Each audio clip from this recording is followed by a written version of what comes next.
ওই গমনে কেমন বললি তোরা, কেমন বললে তোরা, গমনে কেমন বললি তোরা, কেমন বলবে তোরা এটা বলিনি বুঝাই আমি, গমনে কেমন বললি তোরা, যাব আনিতে বুঝে আমি গমন কেমন বলবে তোরা যারা শুনলো মা, একটা কথা জিজ্ঞাসা করবো, তুমি তো পূজার জন্য যাচ্ছ, তা এত কিছু জানার কি প্রয়োজন আছে?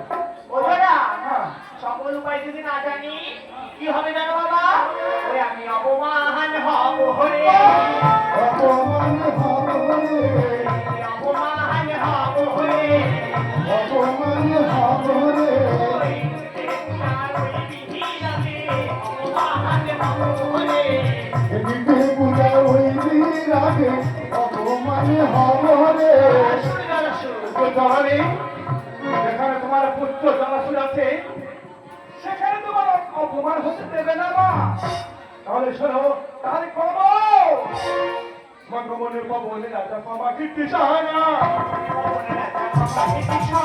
মঙ্গমনে পবনে রাজা পাবা কীর্তি সাহানা, রামতুল্য রাজা পালে কীর্তি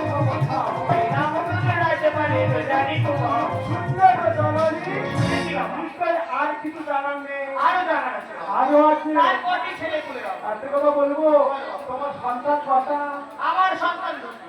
তাহলে এত খবর সন্তানের কাছে জানলে কন্যাটা কি খাবে আর ঘুরবে? ও বলতে পারবি ও যে আমার ছোট মেয়ে বাবা। ও ছোট মেয়ে বলে কিছু বলতে হবে না, সব দায়িত্ব আমার, সব দায়িত্ব আমার। বলবো সব। হ্যাঁ, কি বললে? রাজা বিরাটের কটির সন্তান। আমার শুনতে দাও। যে চাই তো। বাবু তো না, তার কন্যা তার কি গন্ধ হলো মা? করে না কন্যা তার কি হলো মা? তার কন্যা তার কি গন্ধ হলো মা? করে না আমি কন্যা তার কি হলো মা? অনেক কৈফত ভালো, অনেক কৈফত মা। অনেক বিশ্বস্ত ধরি, অনেক ভালো মা। ঠিক আছে মা? শুনেছি বাবা। আর কিছু বলার নেই তো? আছে বাবা। এখনো আছে। সেই রাজার যদি হয়ে থাকে সন্তান, যদি থাকে প্রজাবাসী, তবে বলে যারা সেই রাজ্যের মন্ত্রীর নাম। না, না, না।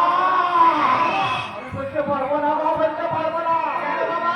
যে মন্ত্রীর নাম শুনলে বাজে হরিণে এক খাটে জল খায়, যে মন্ত্রীর নাম শুনলে সর্বপরি না টাকা না পায়, যে মন্ত্রীর নাম শুনলে সোনারা পালিয়ে যায়, সে মন্ত্রীর নাম আমি বলতে পারবো না। ও যারা, তুইও ভুলে যাচ্ছিস তারা, তোর মা সামান্য দেবী নয়, মরা নারী মরা বুড়ি যখন ভয় পায় শীতলা বুড়ি, মরিলে শীতলার কবি রক্ষা করে কারণে আমার কাছে খুলে বলে বাবা, একমাত্রই সেই মন্ত্রীর নাম। তবুও তুমি শুনতে চাও না? তাহলে সরকারে কৃষক রাজার মন্ত্রী বললে রেখে ধরে জানতে তোমরা থাকো, সে তোমার ইন্দুষা। ওই আমি যাব না, যারা যাব না সেথা,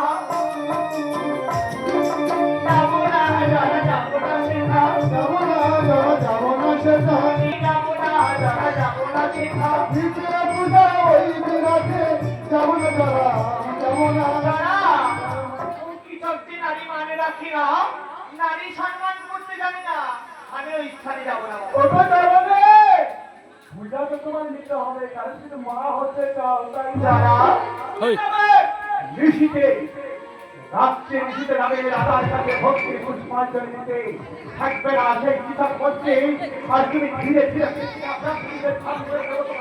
আর তুমি নামে ঋষিতে বিরাজ জন্য রাজা বিরাটের গৃহে বেশ বাবা, তবে আজ তোমরা দুই ভাই বোন আমায় মনের মতো করে সাজিয়ে দাও, এই সাজে সাজিয়ে দেবে, ওই সাজে যাবো সেই বিরাটের নগরে বাবা।